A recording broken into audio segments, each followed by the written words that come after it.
Jina la Bwana libarikiwe sana. Ninakusalimu tena katika jina la Bwana na Mwokozi wetu Yesu Kristo. Mpenzi mwanafunzi mzuri wa Yesu aliyekujalia siku ya leo tuweze kuwa tena pamoja katika mfululizo wa somo hili la mambo ya kuombea katika majira ya mwisho wa mwaka. Tutajifunza namna ya kutembea na Mungu katika majira ya mwisho ya kipindi. Yako mengi tutaangalia ya mpasayo mtu wa Mungu kufanya ili aweze kumaliza vizuri season yake, kumaliza vizuri majira yake, kile kipindi cha mwisho cha majira, au niseme majira ya mwisho ya kipindi. Kuna mambo ya muhimu sana ya kufanyika pale. Tumeshaangalia katika vipindi vilivyopita kwamba Mungu hufanya kazi na muda. Aliweka muda kwenye maisha ya mwanadamu. Matendo ya Mitume sura ya 17. Mungu aliweka muda kwenye maisha ya mwanadamu, na Mungu mwenyewe anafuata hayo majira ya muda.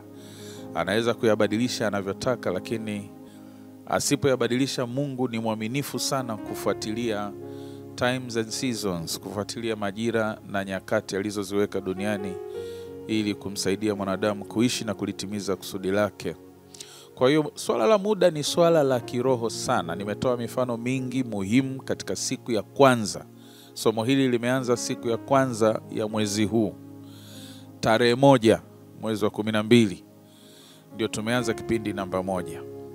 Tunaendelea na mfululizo huu wa mambo ya kuombea katika majira ya mwisho wa mwaka. Tunajifunza namna ya kutembea na Mungu katika majira ya mwisho ya kipindi ili uweze kumaliza vizuri na ili uweze kuanza vizuri katika vipindi vilivyoko mbele yako, au katika msimu mpya ambao Mungu anakuletea. Na jambo mojawapo tuliloliongea ni kumshukuru Mungu. This is a time to reflect back. Hiki ni kipindi cha kugeuka nyuma na kuangalia baraka za Mungu, wema wa Mungu, fadhili za Mungu ambazo ametujalia. Jana tulianza kwa kuangalia maneno ya Mfalme Daudi kwenye Zaburi ile sura ya 100. Zaburi sura ya 103. Zaburi sura ya 103. Ule mstari wa kwanza hadi wa 5 anasema, nafsi yangu umshukuru Mungu, umhimidi Bwana, wala usizisahau fadhili zake, baraka zake, wema wake, uaminifu wake. Na akataja baadhi, akisema amekusamehe maovu yako yote, amekuponya na magonjwa yako yote, ameukomboa uhai wako na kaburi. Ilikuwa uende kaburini kama walioenda, lakini huko mpaka sasa unaishi. Ameukomboa uhai wako na kaburi. Anakutia taji ya fadhili na rehema, au shibisha mema, uzee wako na ujana wako unarejeshwa. Hizo ni baraka nyingi kubwa za thamani za kimungu ambazo pesa haiwezi nunua. Pesa haiwezi nunua maisha kifo kikija. Pesa haiwezi nunua ujana uzee ukija. Pesa haiwezi nunua msamaha hukumu inapokuja. Kwa Mungu inaweza ikachezea hukumu za wanadamu, lakini hukumu ya Mwenyezi Mungu, mahakama ya mbinguni, haihongeki wala hainonoliki. Amri ikishagongwa kwenye mahakama ya mbinguni, hukumu ikishatelemshwa kwenye mahakama ya mbinguni, there is no amount of wealth or money, hakuna kiwango cha utajiri au fedha kinaweza kikanunua tena msamaha au haki. Kwa hiyo ni Mungu tu mhukumu wa haki. Mahakama ya mbinguni tu ndio mahakama pekee inayotoa haki iliyonyooka isiyopinda. Na ni Mungu peke yake ambaye huwa anaweza kuiingilia ile haki ya mahakama ya mbinguni. Kwa mfano, mahali ambapo ilikuwa uadhibiwe kwa makosa yako halali, utelemshiwe adhabu ya hapa duniani au ya milele, rehema za Mungu na upendo wa Mungu unaweza ukaingilia pale ukastopisha hukumu ya Mungu. Yuko mchawi mmoja ambaye sasa anaishi Marekani. Alikuwa anatokea kusini mwa bara la Amerika, sasa hivi anaishi kaskazini kule. Alikuwa mchawi sana. Sasa hivi ni mhubiri mzuri wa injili ya Yesu Kristo. Anasema kitu kimoja kilichonileta mimi kwenye Ukristo ni kwa sababu tulikuwa tumejiandaa na genge letu la wachawi ambalo mimi ndio nilikuwa naliongoza, na lile genge la wachawi lilikuwa limepewa tenda ya kwenda kumpiga dada mmoja ambaye aliacha wokovu akaenda kwa mganga wa kienyeji kumlipizia kisasi mwanamke mwingine aliyeingilia ndoa yake au aliyeingilia uchumba wake. Yaani kuna dada ameingiliwa uchumba na ameokoka, akamweka Yesu pembeni, akaenda kwa mganga wa kienyeji apike uchawi wa kumpiga yule mwanamke aliyeingilia mahusiano yake na mwanaume wake. Na alikuwa ameshapewa hilo kombora, na yule dada alikuwa na lile kombora sebuleni kwake, bado hajalilaunch liende, lakini shetani alikuwa amemkasirikia sana huyu dada kwa sababu alikuwa mwombaji, alikuwa Mkristo, alikuwa ameokoka, na maombi yake yalileta madhara sana kwenye ufalme wa giza. Yaliangamiza mapepo mengi na wachawi wengi, na aliharibu miundombinu ya kichawi kwa muda mrefu. Leo ameacha wokovu, ameingia kwa mganga wa kienyeji. Shetani akasema hii ndio fursa yangu ya kulipiza. Akamtafuta huyu kiongozi wa wachawi, akamwambia kusanya jeshi lako, piga yule dada asiishi, mtelemshie kitu kizito. Na wale wachawi wakafurahi kwamba leo tunakwenda kumpiga mtu ambaye ametuonea muda mrefu. Wakiwa na wao sasa wanajiandaa kupeleka lile kombora, akatelemka shetani au jini kiongozi, likaingia kwenye chumba chao kwa haraka mbio, likazuia lile kombora, likasema her master has ordered, bwana wake ameagiza rehema, bwana wake amemrehemu na ametuambia tusimguse, that we should not touch her, tusimguse. Kilimshangaza sana huyu kiongozi wa washirikina wa wachawi kwamba hivi kuna kikosi kingine chenye Bwana mwenye rehema kwa watu wake kiasi hiki? Sisi kwenye kambi ya shetani, kwenye kambi ya giza, tukikosea huwa hakuna rehema. Unalipwa sawa sawa na matendo yako au na makosa yako. Kuna wachawi hawana macho tena, kuna wachawi hawana mikono tena, kuna wachawi hawana miguu tena, na kuna wachawi wamenyongwa kabisa kwa sababu ya makosa walioyafanya wakati wa kazi walizokuwa wanapewa kule kwenye kambi ya giza. Hamnaga rehema, hamnaga huruma. Kwa hiyo huyu mchawi alishangaa sana, kumbe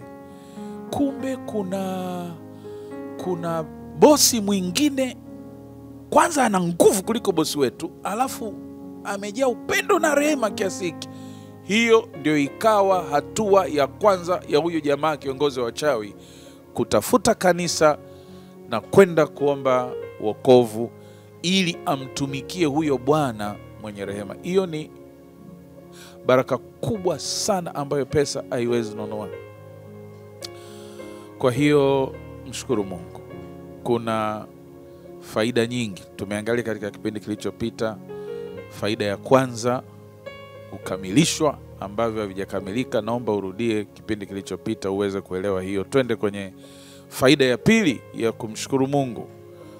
Faida ya pili ya kumshukuru Mungu tunaipata katika Yohana sura ya 6. Yohana sura ya 6 mstari wa 1 mpaka mstari wa 14. Hii ni habari ya Bwana Yesu anazidisha mikate 5 na samaki 2 na maelfu ya watu wanakula chakula na kusaza makombo. Na Biblia inasema walisaza makombo ya vikapu 12. samaki wawili tu, mikate mitano. Hatujui hapo katikati ni kwa jinsi gani vilizidishwa. Hatujui kwa kweli, hatujui. Hakuna maneno ya Kiswahili yanatosha kufafanua ule muujiza ulifanyikaje. Kwa sababu yule mwanamke aliyempikia nabii Elia kwenye Wafalme wa Kwanza sura ya 17 alisema, nimebakiza konzi moja ya unga na kibaba kimoja cha mafuta, kidogo sana, inanitosha tu mlo mmoja mimi na mtoto wangu, mimi na mjukuu wangu. Lakini Elia akasema, ndio najua, na Mungu amenituma kwako. Sasa sikia neno la Bwana. Kapu lako la unga alitapungua, chupa yako ya mafuta haitakauka, endapo utapika hicho kidogo kilichobaki, lakini kwanza utanipikia mimi ambaye nimeshiba. Kwa sababu Elia alikuwa anakula kimiujiza. Wafalme wa Kwanza sura ya 17. Ndege walikuwa wanamletea mikate na nyama asubuhi na jioni, na alikuwa anakunywa maji kutoka kwenye kijito.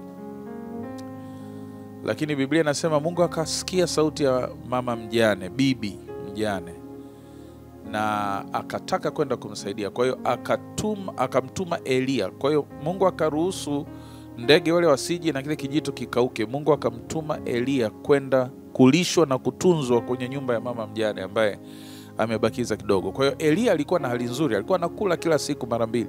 Wakati kule mjini watu walikuwa na hali mbaya sana. Watu walikuwa wameshaanza kufa kwa sababu ya njaa. Njaa ilifanana na ile njaa iliwahi kutokea. Kibaba kimoja cha mavi ya njiwa kiliuzwa labda shilingi 5,600. Mavi ya njiwa. Watu walikula mbolea. Ukiona watu wanakula mbolea, uwe na uhakika wamemaliza miti. Miti imeisha, majani yameisha. Hali ilikuwa mbaya sana na watu walikuwa wanakufa kwa sababu ya njaa. Na huyu mwanamke alimwambia Elia, mimi kusema kweli nimebakiza kidogo tu. Hicho ulichoomba siwezi kukupa. Nimebakiza kidogo sana cha mimi na mwanangu. Tunakwenda kula tufe. Lile neno tufe manake tumeshaona majirani wakifa njaa. Tumezika watu kwa sababu ya kukosa chakula. Hamna mtu yuko tayari kumsaidia mwenzake. Hali ni mbaya sana. Hali pengine ilikuwa vile. Hali ya njaa. Sasa tungeweza kusema huyu mwanamke alipokubali kumpikia Elia, tungeweza kusema labda ule mfuko uliokuwa na unga alipoumimina kwenye pani au kwenye sufuria akautupa pembeni, ulianguka na uzito ti. Akashangaa kilichotokea. Kwenda kushika akakuta kuna kilo 3 zingine kwa ajili ya siku 2 zijazo. Na huo muujiza uliendelea namna hiyo mpaka njaa ilipoondoka katika Israeli miaka 3 na nusu. Tungeweza kuelezea hivyo labda. Mimi ningeweza kuelezea hivyo labda. Lakini ule muujiza wa samaki wawili na mikate 5, Yohana sura ya 6, unaelezeaje? Yesu aliweka mikate 5 na samaki wawili kwenye kikapu. Tunachoambiwa kwenye Yohana sura ya 6, alinyanyua juu. Hicho kidogo kisichotosha maelfu ya watu waliokuwa pale. Maana Biblia inasema wanaume pekee walikuwa 5,000. Wanaume pekee walikuwa 5,000. Bila kuhesabu wanawake, bila kuhesabu watoto. Sasa kwenye wanaume 5,000 kuna wanawake 10,000 labda. Kwenye wanawake 10,000 kuna watoto wawili labda au mmoja, na wenyewe tufanye 10,000. Watoto na wanawake tu 20,000. Ukiweka na wanaume 25,000. Lakini una mikate 5. Haitoshi hata watu 10. Biblia inasema akanyanyua juu kwa Mungu, akashukuru. Yesu anatufundisha kumshukuru Mungu kwa hicho kidogo. Hicho kisichotosha. Ukikiangalia hivi hakitoshi kodi ya nyumba. Ukikiangalia hivi hakitoshi ada ya mtoto. Ukikiangalia hivi hakitoshi nauli ya kwenda likizo nyumbani. Ukikiangalia hivi hakitoshi kulipia dawa hospitali. Ukikiangalia hivi hakitoshi kuweka mafuta kwenye gari. Ukikiangalia hivi hakitoshi. Lakini angalau wewe una hicho kidogo. Kuna mtu hata hicho kidogo hana. Jifunze kumshukuru Mungu kwa hicho kidogo. Jana nilisema kwa hatua hizo ndogo. Mshukuru Mungu, vitakamilishwa. Maana yule mkoma alikuwa ameponywa na wenzake 10, lakini vidole havijarudi. Maana ukoma unakula vidole. Lakini pamoja na kwamba vidole havijarudi, ile tu amepata hatua ya kwanza ya utakaso wa ngozi, alirudi kushukuru na akatamkiwa baraka ambayo wengine hawakutamkiwa, maana hawakurudi kushukuru. Ndiye pekee aliyerudishiwa vidole, akaambiwa na uwe mzima. Hiyo uwe mzima wenzake hawakuisikia, kwa hiyo hawakuipata. Ni mtu mmoja tu katika waliotakaswa alirudishiwa vidole. Wengine walishia kutakaswa tu, ukoma ukastop, ukakoma, lakini vidole havikurudi. Nguvu ya kuzidishwa, nguvu ya kukamilishwa, nguvu ya kukamilishwa ambavyo havijakamilika. Mshukuru Mungu kwa hiyo hatua ndogo. Leo sasa tunajifunza inayofanana na hiyo. Samaki hawatoshi, mikate haitoshi, watu ni wengi, pesa haitoshi ada, pesa haitoshi kodi, pesa haitoshi nauli, lakini umediriki kumshukuru Mungu kwamba angalau una baraka zingine, hata kama hiyo huna, lakini una baraka zingine. Je, umemshukuru Mungu hata kwa hiyo ndogo isiyotosha? Kwamba Baba nakushukuru, angalau siko sifuri kabisa, nina hatua. Yani hata mtu anayetaka kunisaidia akiniuliza una nini nyumbani, naweza nikasema sina kitu ila chupa ya mafuta, sina kitu ila shilingi fulani, ndio nimebaki na. Baba nakushukuru kwa sababu siko sifuri kabisa, siko zero kabisa. Wengi wetu hatusikii kumshukuru Mungu kwa sababu tukikiangalia tulicho nacho hakiendi mbali, hakitoshi chochote. Lakini tujifunze kwa Kristo mwenyewe. Wale samaki wasiotosha, ile mikate michache isiyotosha, hivyo na uchache wake alitufundisha kuvinyanyua mbele za Bwana. Pengine aliponyanyua lile kapu sasa akalishusha, labda lilikuwa limejaa. Pengine akachukua samaki wachache akawaweka tena kwenye kapu jingine, akampa hilo kapu Petro aanze kugawa, akanyanyua tena akasema Baba nakushukuru. Alipotelemsha limejaa. Hatuna maelezo, ndio maana inaitwa muujiza, a miracle. Akampa Andrea, anza kugawa, akachukua 2 3 akaweka tena pale, akanyanyua juu akashukuru. Na ule muujiza ulimultiply, ulijiduplicate mpaka watu 25,000 walikula na kusaza makombo vikapu 12. Jifunze kumshukuru Mungu kwa hicho kidogo, na vichache vinaweza kuzidishwa. Katika kushukuru kuna nguvu ya kuzidishwa vilivyopungua. Katika kushukuru kuna nguvu ya kuzidishwa nauli iliyopungua, kodi iliyopungua, ada iliyopungua, mtaji uliopungua. Kuna nguvu ya kuzidishwa vichache vilivyopungua vikawa vya kutosha na vya kusaza. Kwa kweli ukiniuliza, na hata wewe ukijiuliza, Mungu atatumia njia gani, unajichosha bure.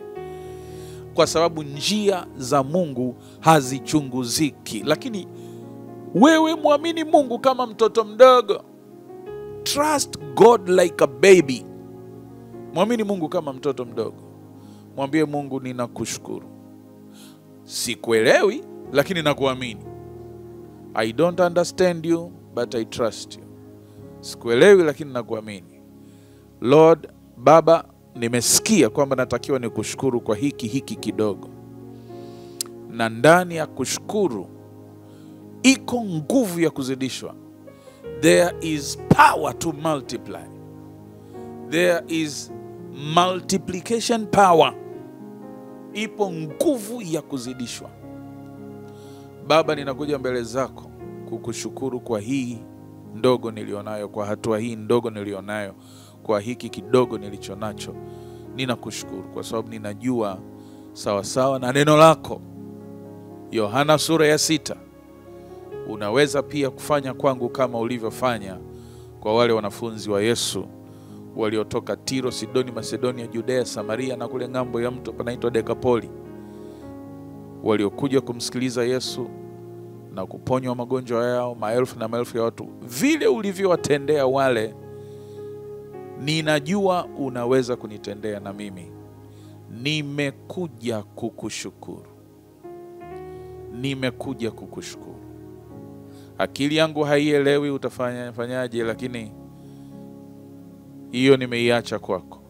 Mimi nimekuja kukushukuru kwa hatua hii ndogo, nikiamini unaweza kufanya kuliko ninavyowaza, nikiamini unaweza kufanya kuliko ninavyoomba. Mshukuru Mungu, mtumishi wa Mungu. Mshukuru Mungu, mwana wa Mungu. Mshukuru Mungu, mtu wa Mungu. Pamoja na kwamba akili yako haielewi, moyo wako hujaridhika, lakini just go before the Lord like a baby. Nenda mbele za Bwana kama mtoto. Mwambie Mungu, nakushukuru hivyo hivyo, kwa sababu wewe ni wa milele, wewe ni mwenye nguvu, wewe ni mtakatifu, na unaweza kufanya kuliko ninavyowaza, na unaweza kufanya kuliko ninavyoomba. Na sio lazima utumie mikate hii 5 na samaki hao 2 kunizidishia. Sio lazima. Wewe uliumba dunia bila kuwa na chochote. Haukuwa na trip ya mchanga, haukuwa na lori la mbao. Lakini kwa nguvu ya neno ulifanya vyote vinavyoonekana kutoka katika visivyoonekana na visivyokuwepo. You made everything from nothing. Kwa hiyo kama Mungu anaweza kusababisha vitu vikawepo kutoka katika kutokuwa na chochote isipokuwa neno lake, pia anaweza kufanya kwako. Ni zaidi ya yule ambaye angalau ana kidogo.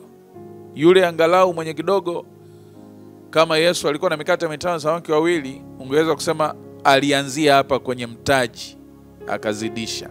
Na yeye ni muujiza, ndio. Lakini fikiria kwenye kitabu cha Mwanzo sura ya 1, there was nothing. Kulikuwa hakuna kitu kabisa, na bado vikawepo vitu vya kushikika na kuonekana, tangible things, kutoka katika kutokuwa na chochote, bila mtaji. Bado Mungu aliweza kufanya, na anaweza kufanya hata leo. Ukaweza kulipa kodi ya nyumba. Mungu anaweza, kwa mfano, akakupa pesa zaidi, ukaongezea hapo, ukalipa kodi ya nyumba. Au akakupa pesa zaidi, ukamalizia ujenzi. Lakini unaweza ukapigwa na tukio, ukapigwa na muujiza wa mbinguni, ukapewa nyumba, au ukapata nyumba ya pili iliyokamilika, na bado hiyo isiyokamilika unayo. Mungu anaweza yote haya. Just don't limit him. Usimzuie kwenye akili yako, usimzuie kwenye fikra zako. Nenda mbele zake kama mtoto. Mungu anapenda imani ya kitoto, imani inayo trust. Mtoto anaamini baba yake ni bingwa. Mtoto anaamini baba yake ni gangwe. Mtoto anaamini baba yake ni kila kitu. Baba yake ana hela, baba yake ana vyote. Baba atafanya, baba ataleta, baba atanipa. Hajui wewe ambavyo unapaswa kichwa, lakini mtoto ana trust, mtoto ana faith. Na ndivyo ambavyo Mungu anapenda tumwamini kama watoto. Tumwamini kama watoto. Tumkanyage miguu yote 2 ya mwilini na 2 ya rohoni. Tumtegemee, to relax, to lean on him. Tumwegemee yeye. Anapenda kuegemewa. Anapenda sana kutegemewa. Na ukifanya hivyo, utaona Mungu anavyoibuka. Wala simtetei, anajitetea mwenyewe. Utaona anavyokuja kwako fast, haraka, ili kuishikilia hiyo imani. Kuishikilia hiyo imani, uendelee kumwamini. Kwa hiyo atakufanyia mambo ili uendelee kumwamini. Asingependa neno lake lianguke, asingependa jina lake lianguke. Kwa hiyo nakutia moyo, mshukuru Mungu. Wewe mshukuru Mungu tu kwa hicho kidogo ulicho nacho. Samaki 5, samaki 2 na mikate 5. Mshukuru Mungu hivyo hivyo kama Kristo alivyotufundisha, na utashangaa nguvu ya kuzidishwa, nguvu nguvu ya kuzidishwa, the power of multiplication itakayoachiliwa katika kumshukuru, itakayoachiliwa katika kuvizidisha vilivyopungua. Huu ni mwezi wa kureflect back, huu ni mwezi wa kuangalia nyuma baraka za Mungu, wema wa Mungu, fadhili za Mungu, uaminifu wa Mungu, upendo wa Mungu kwetu, kwa namna ambavyo ametuneemesha kwa namna nyingi. Yamkini bado hujapata kile ulichotaka, lakini hicho kidogo ulichopata mpaka hapo, hatua hiyo ndogo uliofikia mpaka hapo, jifunze kurudi kwake kwa shukrani na utamshangaa atakavyokutendea. Tumwamini Mungu kwamba atabadilisha historia yako. Tumwamini Mungu kwamba atakutokezea msaada. Tumwamini Mungu kwamba msimu ujao ni msimu ambao utafanikiwa na kupata kwa ziada kile ambacho ulitamani kupata au ulitamani kufanya. Mungu akubariki sana. Mimi naitwa Mwalimu Mgisa Mtebe, mwalimu wako wa neno la Mungu. Mwezi huu wa 12 mpaka tarehe za karibu wiki ya 3 nitakuwa pamoja na wewe kila siku nikikumegea mambo ya kufanya ili uweze kumaliza vizuri majira ya mwisho ya kipindi. Mambo muhimu ya kuombea katika majira ya mwisho wa mwaka. Basi hapo chini kuna namba ya simu, unaweza ukauliza maswali, unaweza ukatuma mambo ya kukuombea tushirikiane. Lakini pia endapo utawezeshwa kusupport kazi ya injili tunayoifanya, tusiifanye kwa kuchechemea, tutashukuru sana support yako. Injili ni bure, lakini kuipeleka injili ya bure ni gharama kubwa sana. Hiyo kamera hiyo ambayo ninaiangalia na wewe umeweza kuniona, hiyo kamera pekee yake ni 5,000,000. Unaona? Lakini injili ni bure. Hii microphone ni 1.5 million. Lakini injili ni bure. Hii laptop hapa nisiseme kabisa. Okay. Ni hela. Kwa hiyo ili tuweze kuendelea kufanya hivi ni gharama. Na kama unabarikiwa na unasikia kumshukuru Mungu kwa ajili ya neno hili, kumshukuru Mungu kwa ajili ya huduma hii, kumshukuru Mungu kwa ajili ya baraka alizokupa katika mwaka huu, basi hiyo namba hapo chini pia inapokea sadaka na itafika mbele za Bwana na maombi kwa ajili yako ili uzidi kufanikiwa na uzidi kumtumikia Mungu kwa mali zako. Copy link hii, watumie ndugu jamaa na marafiki kwenye WhatsApp zao, kwenye email zao, kwenye magrupu yao, ili na wao wapate ulichopata, na wao pia waweze kubarikiwa na nguvu ya kuzidishwa na nguvu ya kukamilishwa kwa utukufu wa jina la Bwana. Nategemea kukuona katika kipindi cha kesho, kipindi kinachokuja. Mwambie na mtu mwingine na uende kubarikiwa na kufanikiwa katika jina la Yesu. Kwa hiyo tuendelee kumshukuru Mungu kwa ajili ya baraka zote na nyingi alizotujalia. Mwezi huu uwe mwezi wa shukrani pia, katika jina la Yesu. Amen.